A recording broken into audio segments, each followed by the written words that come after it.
तो बहन जी अब हम चलते हैं, इस बारे में आप हमें सोचकर बता दीजिएगा।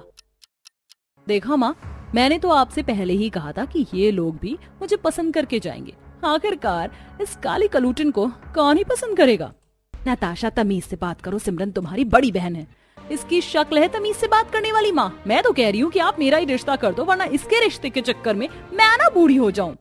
नताशा सही कह रही है, मुझ जैसी काली बदसूरत को कौन ही अपने घर की बहू बनाना चाहेगा। आप नताशा का रिश्ता कर दो, कहीं मेरी वजह से इसकी शादी की उम्र ना निकल जाए। सिमरन नताशा कहने को तो सगी बहनें थी, लेकिन जहां नताशा दूध की तरह गोरी थी तो वहीं सिमरन रंग रूप में काफी ज्यादा काली, जिसके चलते सिमरन के लिए जो भी रिश्ते आते हैं वो सब उसके काले रंग की वजह से मना हो जाते हैं। ऐसे ही समय कुछ गुजर जाता है और एक दिन,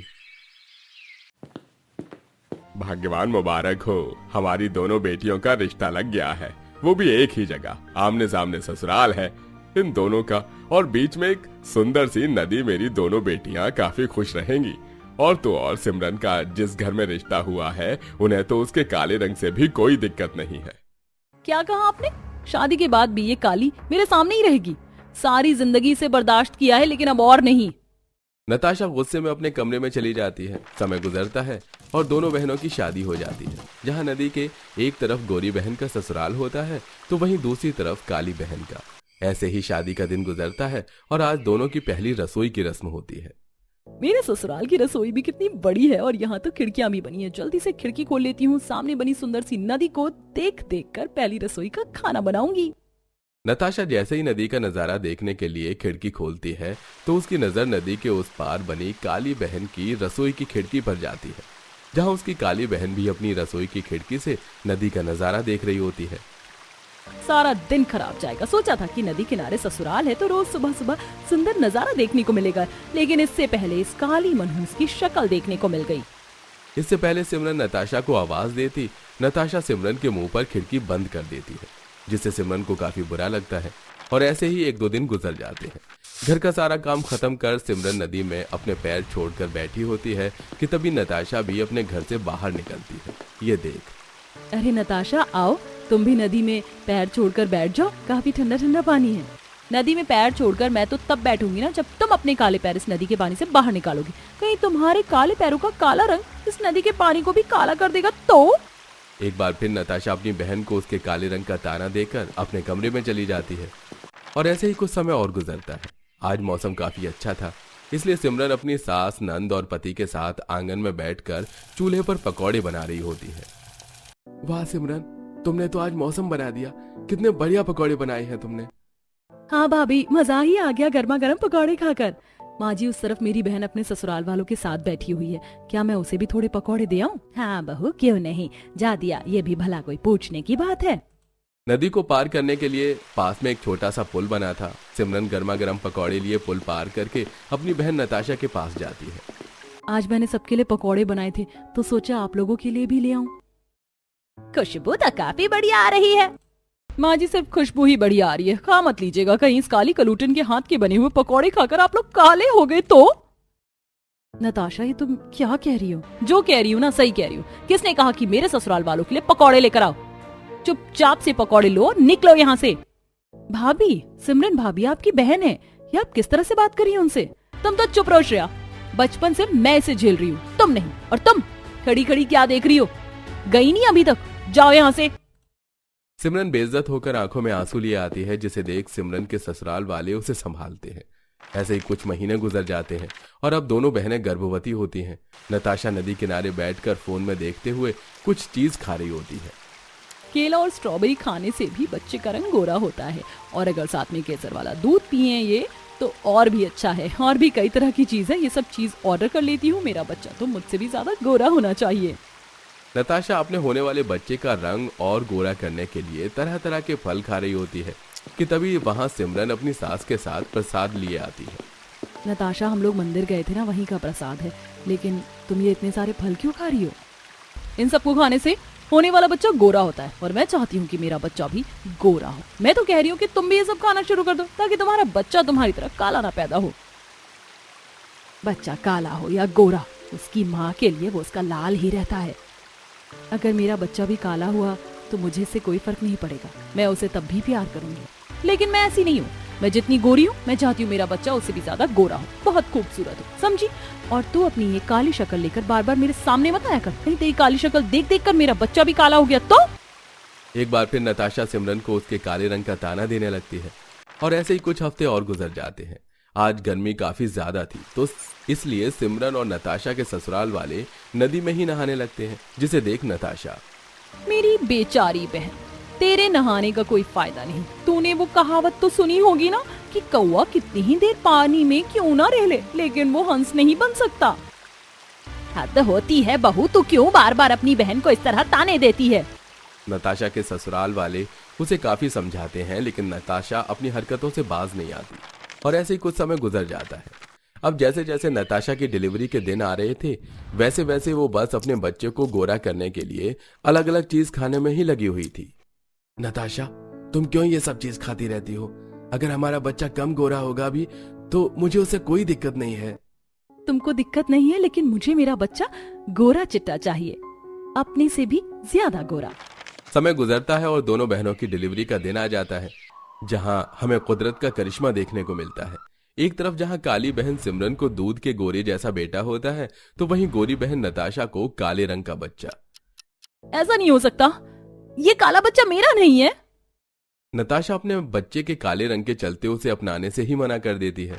कुछ दिनों बाद जब सिमरन अपने गोरे बच्चे को लेकर नताशा के ससुराल आती है, आ गई अपने गोरे बच्चे को लेकर मुझे जलाने के लिए? कहीं तूने मेरा बच्चा तो नहीं चुरा लिया? जरूर तेरी ही काली नजर पड़ पड़कर मेरी कोख में पल रहा बच्चा काला हो गया। नताशा, ये तुम किस तरह की बातें कर रही हो? क्या हो गया अगर मेरा बच्चा गोरा और तुम्हारा काला हुआ है तो? वो हमारा बच्चा ही है ना।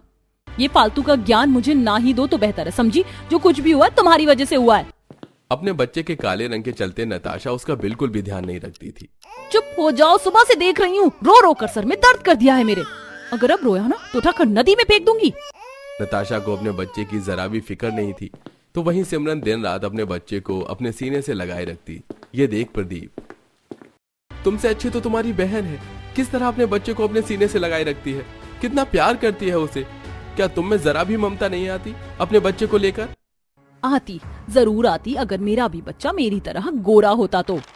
ऐसे ही कुछ हफ्ते गुजर जाते हैं। नताशा नदी किनारे बैठी होती है कि तभी नताशा की नंद उसे बेबी बास्केट देकर बच्चे का ख्याल रखने के लिए बोलकर किसी काम से बाहर चली जाती है।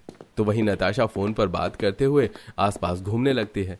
नताशा का बच्चा भूख के मारे काफी रोने लगता है और हाथ पैर मारना शुरू कर देता है, जिससे बच्चा बास्केट समेत नदी में आगे बहता हुआ चला जाता है। तभी सिमरन की नजर बच्चे पर पड़ जाती है और सिमरन अपनी जान की परवाह न करते हुए नदी में डुबकी लगाकर बच्चे को बचाकर बाहर आती है।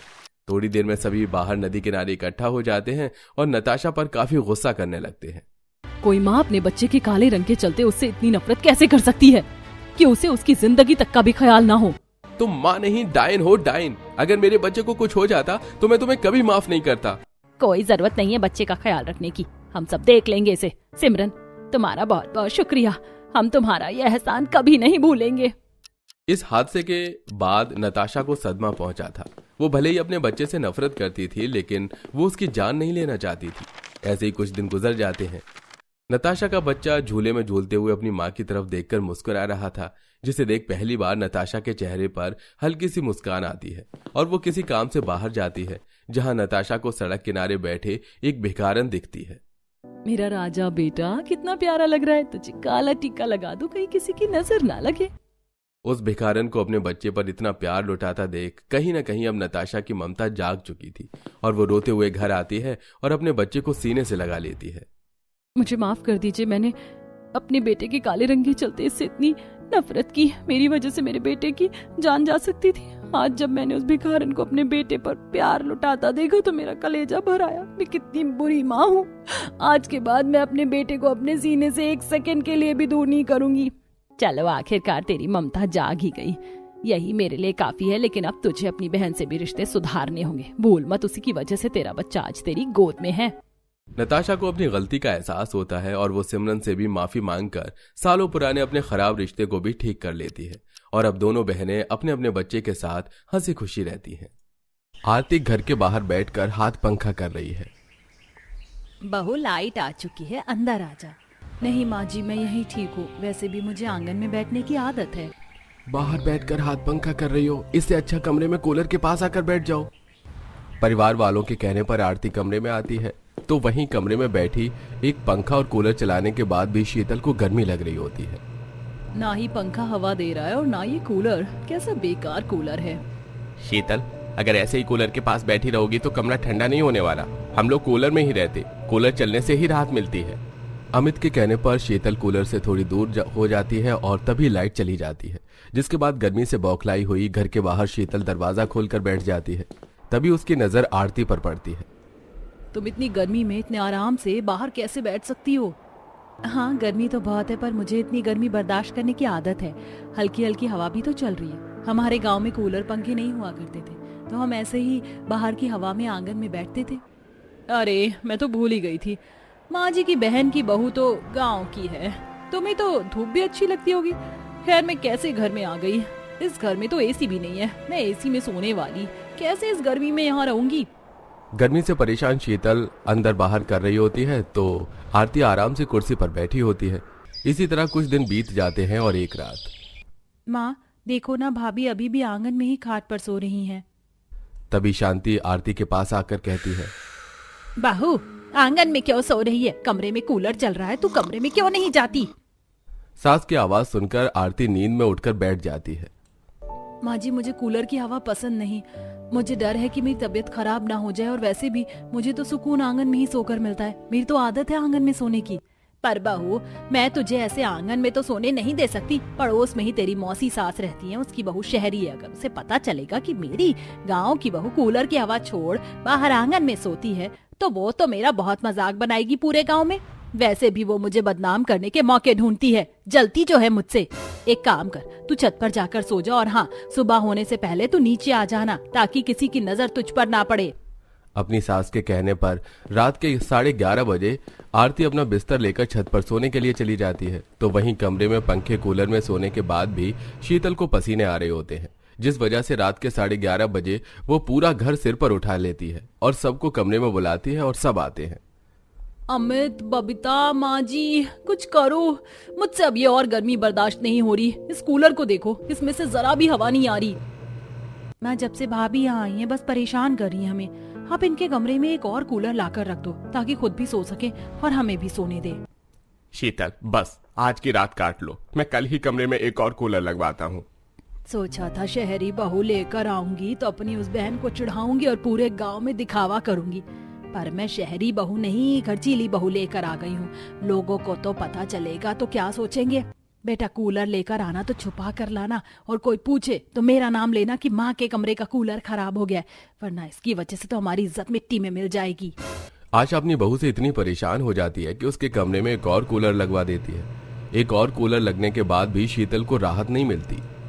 बहू उठ जा, पूरी दुनिया उठ गई और तू अभी तक सो रही है।